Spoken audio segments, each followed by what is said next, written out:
À chaque retour de la saison, dans le cœur de Matsubara, quelque chose immanquablement se produisait, qui ressemble au passage d'une averse. On aurait dit, aux approches de l'hiver, une de ces brèves ondées tristes qui, soudain, se transforment en cataracte ininterrompue, teignant tout aux couleurs de la mélancolie.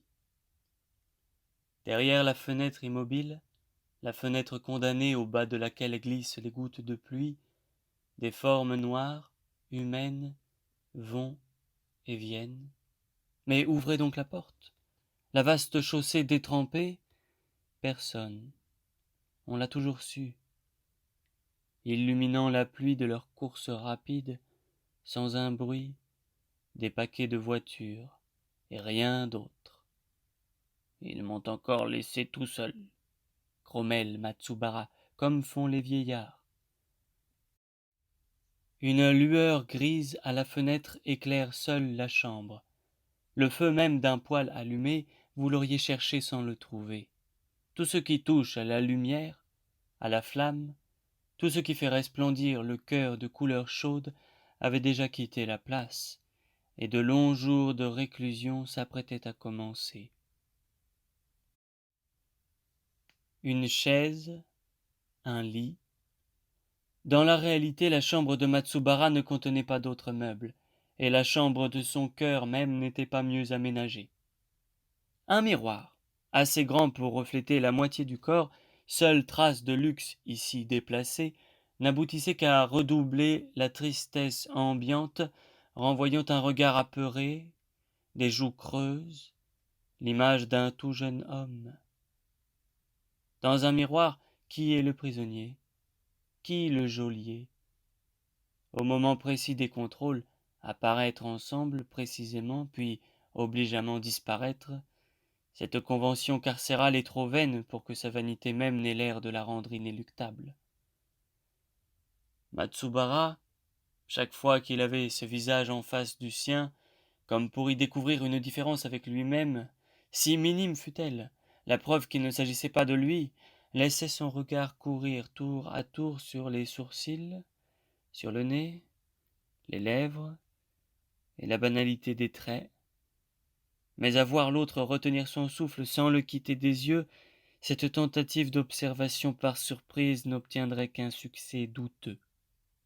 Supposons un hôpital psychiatrique dans lequel il n'y aurait qu'un seul médecin pour un seul patient, ce qui, dans le détail, ressemble aux relations qu'un système monogamique établit entre des époux. Distinguer lequel d'entre eux est le fou pour un tiers serait sans doute extrêmement malaisé. De la même façon, quand le geôlier est seul, et seul le prisonnier, les rôles s'échangent, selon les jours, selon l'humeur, et souvent les deux sont geôliers ou les deux prisonniers. Mais quant à le vérifier de l'extérieur, impossible. Bien entendu, le Matsubara réel n'avait qu'à ouvrir une autre porte, autrement dit, la porte réelle, pour aller faire ses courses ou se rendre à son travail.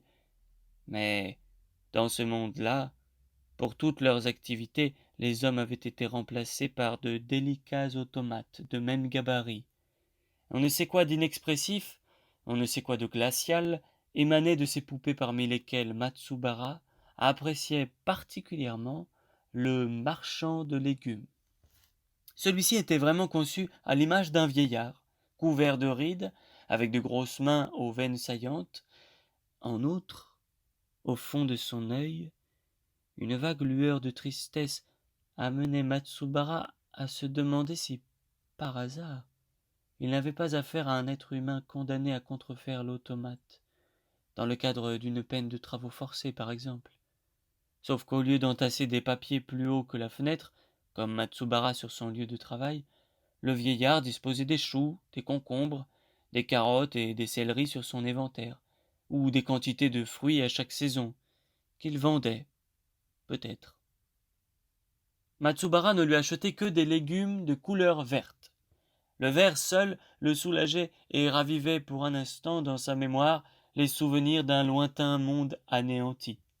Par surcroît, le vert, plus qu'aucune autre couleur, est tendre. Néanmoins, il ne prenait jamais de poivrons.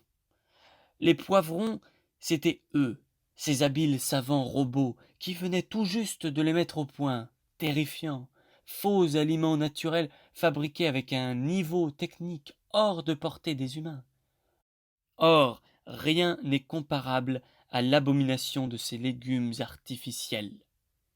D'abord, le problème tient à la couleur de leur enveloppe, de l'effet du verre sur les vivants de l'espèce humaine, ou encore des espèces survivantes et de leur réaction à la couleur verte.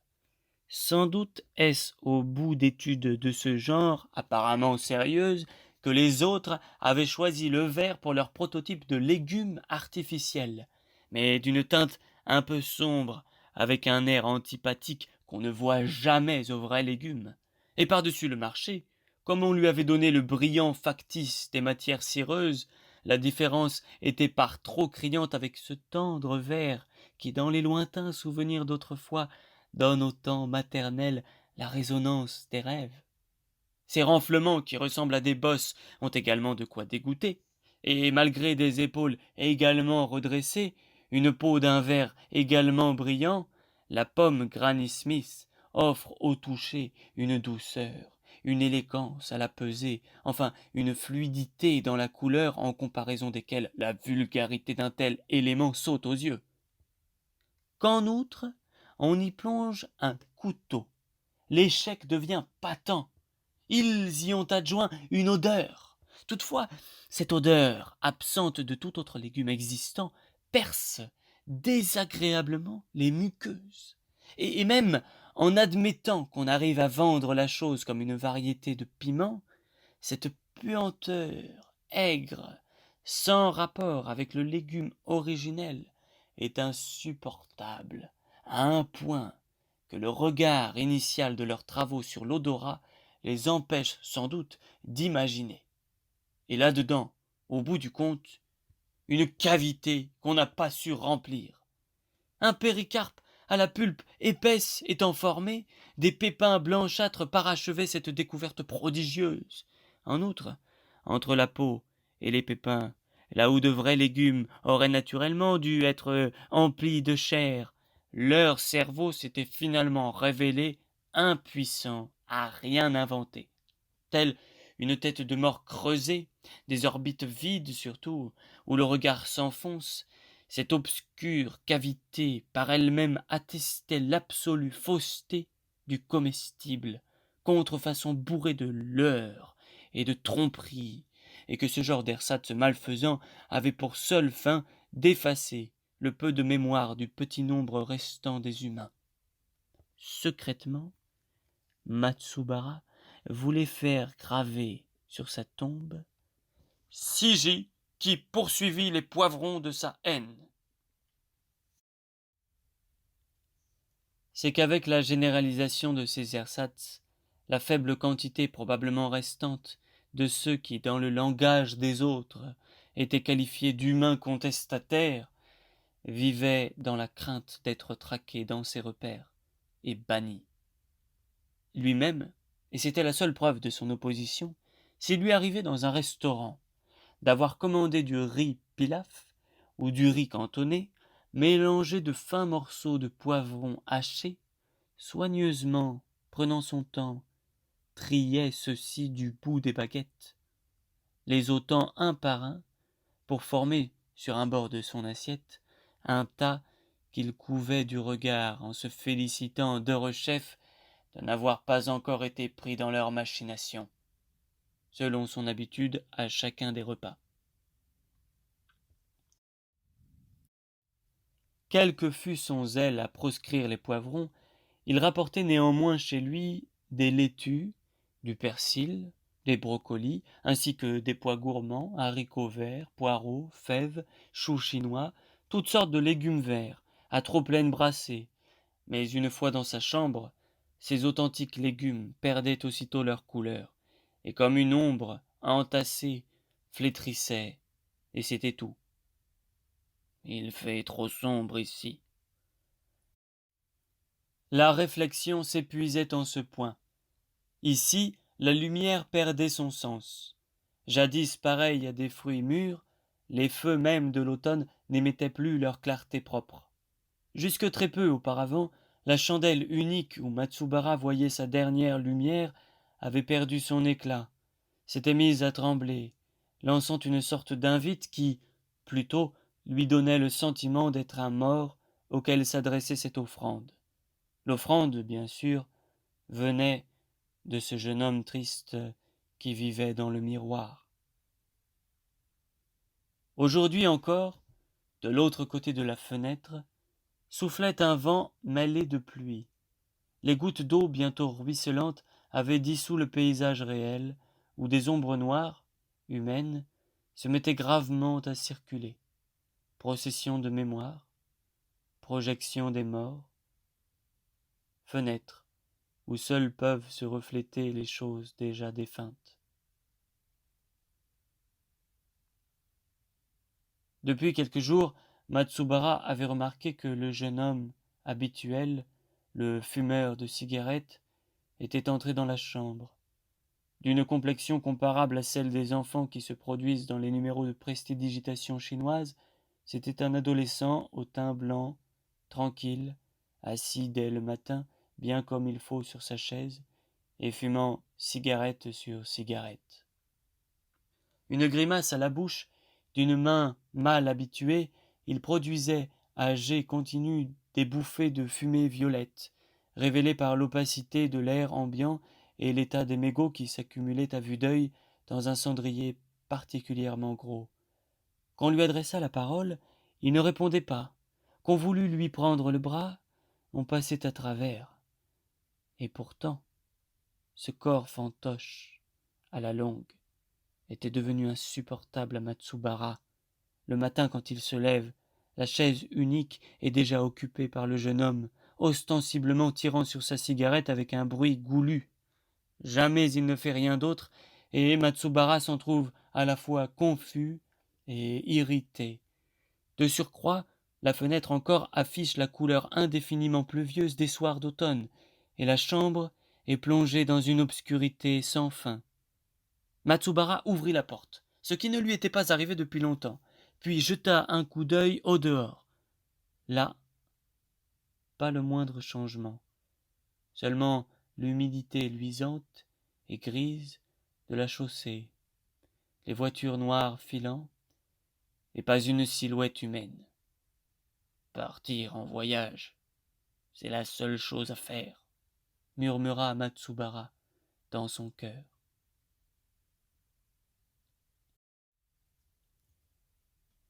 À ce moment-là, une voiture noire, comme par aimantation, vint se ranger devant l'entrée, et la portière arrière s'ouvrit en silence. Séparé par une vitre, le siège du conducteur est occupé par un homme, cérémonieusement coiffé d'une casquette d'uniforme, un automate aussi, sans doute. C'est donc une de leurs invitations. Bon. Pour cette fois, répondons-y, pour voir. Avec une fermeté inhabituelle, Matsubara s'engouffra dans l'automobile et se cala sur la banquette. La portière aussitôt se referme, la voiture noire démarre dans une pluie de gouttelettes. Le chauffeur, casquette enfoncée sur les yeux, ne cherche pas à s'enquérir de la destination. Au fait, je parlais d'un voyage, et tout à coup, voilà cette voiture qui s'arrête. Matsubara fronça légèrement les sourcils. Ils se sont introduits à l'intérieur de moi. Ils captent mes pensées. C'est bien la preuve. Avec eux, aucun relâchement possible. Un voyage, s'était-il dit. Un voyage, sans but, dit-on. Et dans le fond de l'inconscient, c'est à des plages et à des caps, à des forêts, au pied d'un volcan, et bien sûr à des espaces ouverts sur la mer ou sur un lac, qu'on aspire, en secret. Si les autres avaient été capables de lire à ce point dans ses pensées, il aurait définitivement perdu la partie. Mais leur technique étant imparfaite encore, il l'embarquait pour suivre au plus près les mouvements de son cœur et s'approcher un peu des couches psychologiques profondes. C'est pour perfectionner leur méthode, sans doute, qu'il se donnait tout ce mal. Eh bien, pas de chance. Où il voulait aller, lui, C'était dans un passé tellement défunt, à une époque où survivait seulement un si petit nombre d'humains, que leur voiture noire n'avait aucun moyen d'y parvenir. Et c'est pourquoi elle va ainsi au petit bonheur, tournant à droite, tournant à gauche. Pendant que Matsubara continuait ses réflexions, la voiture s'était enfilée dans un lieu qui rappelait la profonde montagne. L'autoroute se poursuivait à l'infini. À voir continuellement défiler les lumières des automobiles venant en sens inverse, la forêt n'avait pas l'air d'être encore trop loin de tout, mais de chaque côté de la route s'alignaient en silence des sapins ou des mélèzes, ces grands arbres caractéristiques des régions de haute montagne, tandis qu'un froid pénétrant peu à peu s'imposait. En outre, la vue était peu à peu totalement offusquée par un brouillard plus dense que jamais, et le regard ne pouvait pénétrer au-delà de l'étroit espace éclairé par les phares. Alignés en bordure de route, les panneaux de sécurité s'illuminaient à cette clarté, brillant d'un jaune aussi fade que celui de l'herbe aux ânes. Le brouillard, qui flotte en plein milieu de l'autoroute, affecte l'apparence exacte d'un fantôme, d'un ectoplasme maléfique lancé à l'assaut du pare-brise. Puis, après plusieurs épisodes de ce genre, et bien qu'aucune vitre ne fût ouverte, Matsubara constata que l'intérieur de l'habitacle même commençait à s'emplir d'un épais brouillard. À la fin, l'inquiétude se manifestant, il frappa à la cloison de verre. « Chauffeur, enfin, où est-ce que vous m'emmenez?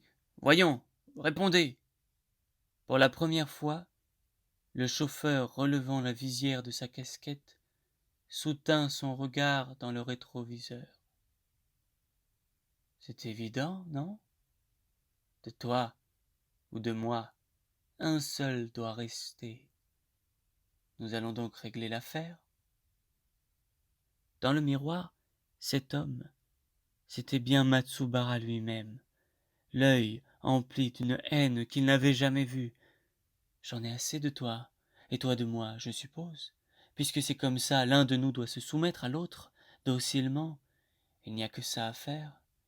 Et pour savoir lequel, il n'y a qu'à nous battre. » Tandis qu'il parlait, son visage et ses épaules, puis le volant et les différents appareils de bord étaient entièrement submergés par le brouillard, et Matsubara lui-même, enseveli dans un suffocant tourbillon, ne voyait même plus bouger ses mains.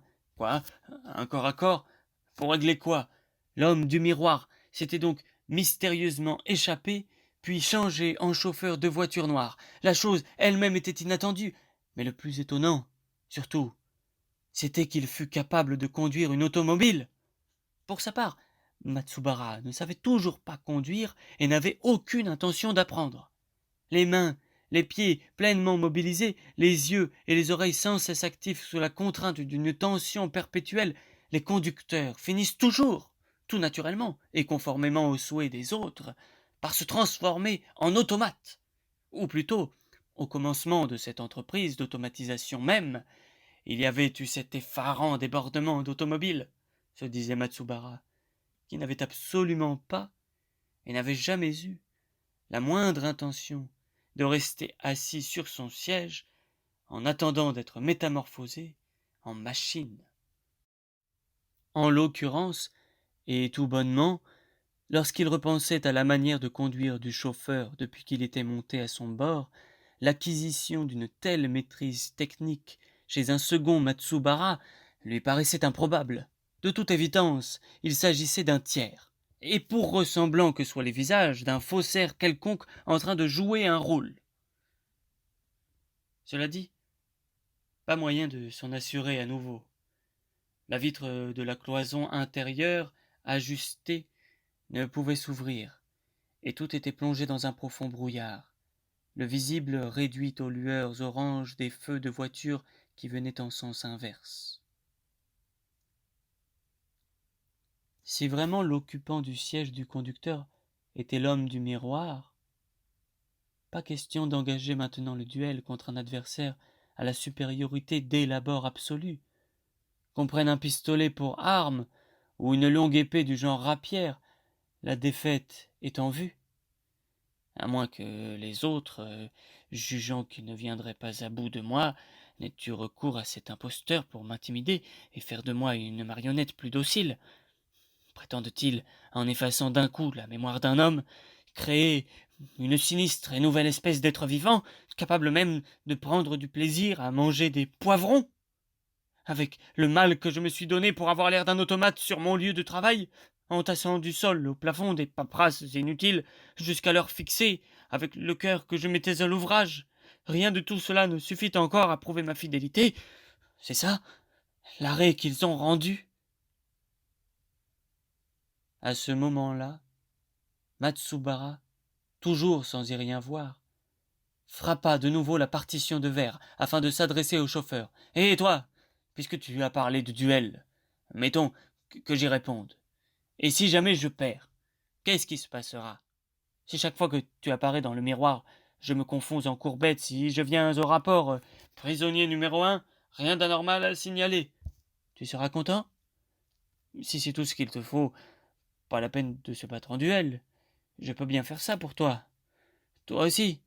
Si tu as le malheur de me tuer dans ce duel, tu devras rester devant un miroir éternellement vide, un miroir où ton reflet n'apparaîtra jamais. Allons, rentrons à la maison. Tu l'as deviné, sans doute, mais à la longue, ce tas de légumes verts mis à pourrir au coin de l'évier, et ce jeune homme assis comme une ombre en train de fumer ses cigarettes, me sont devenus chers. Eux seuls sont mes semblables, et j'ai fini par comprendre qu'il n'y a rien de mieux à faire que de contempler de l'intérieur les gouttes de buée glissant sur la vitre. Toutefois, si pressantes que fussent les concessions et les avances, le chauffeur ne répondait pas. L'inquiétude qui pointait dans le cœur de Matsubara devint un effroi véritable. En montant présomptueusement dans cette voiture noire, en fait, n'avait-il pas commis une erreur? La société qu'il gérait avait peut-être intensifié dernièrement sa rigueur, vouant à l'élimination totale les perturbateurs qui rechigneraient à manger cette invention dont ils étaient si fiers, le poivron. Mais les poivrons, jamais! Rien que l'odeur en était insupportable. S'introduire dans la bouche ces cavités semblables aux orbites d'une tête de mort, ce serait creuser dans son cœur un trou noir, impossible à jamais combler. Dans le brouillard, la voiture filait maintenant, se rapprochant de la falaise qui servait de lieu d'exécution. Matsubara s'en rendit compte. Avant de mourir, une dernière fois, il aurait voulu contempler ses doigts, mais ce vœu même ne semblait pouvoir être accordé. De la main gauche, il prit à tâtons sa main droite, et cette sensation osseuse, cette délicate tiédeur, l'attendrirent.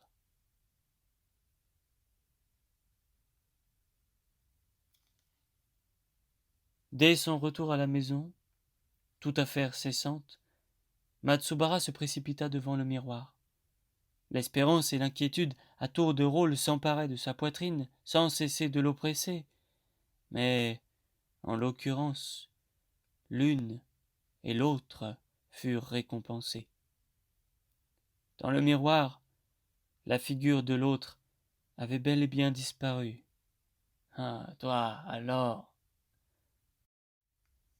Devant la glace vide, le faux Matsubara laissa jaillir un cri de détresse. C'était pas ce que je voulais. C'est absolument pas l'intention que j'avais. C'était seulement les ordres. Les ordres, voilà. T'étais pas un mauvais bougre. Pas du tout. Simplement, il y avait quelque chose. Un tout petit quelque chose qui manquait. Cependant, levant les yeux, il aperçut dans un coin de la cuisine le tas de légumes verts en voie d'anéantissement, et, assis sur la chaise unique, le visage sans expression d'un jeune homme qui fumait. Quand ce spectacle, inexistant de ce côté-ci, frappa sa vue, Matsubara fit la grimace. Mais oui, crétin, si parmi ces légumes tu avais mis un poivron, rien qu'un seul, rien de tout ça ne serait arrivé. Ayant craché ces mots haineux, il retourna nettoyer les gouttelettes de brouillard et la poussière qui, sur la route de montagne, avait souillé sa belle voiture noire, sur laquelle il effaça les menues éclaboussures de sang.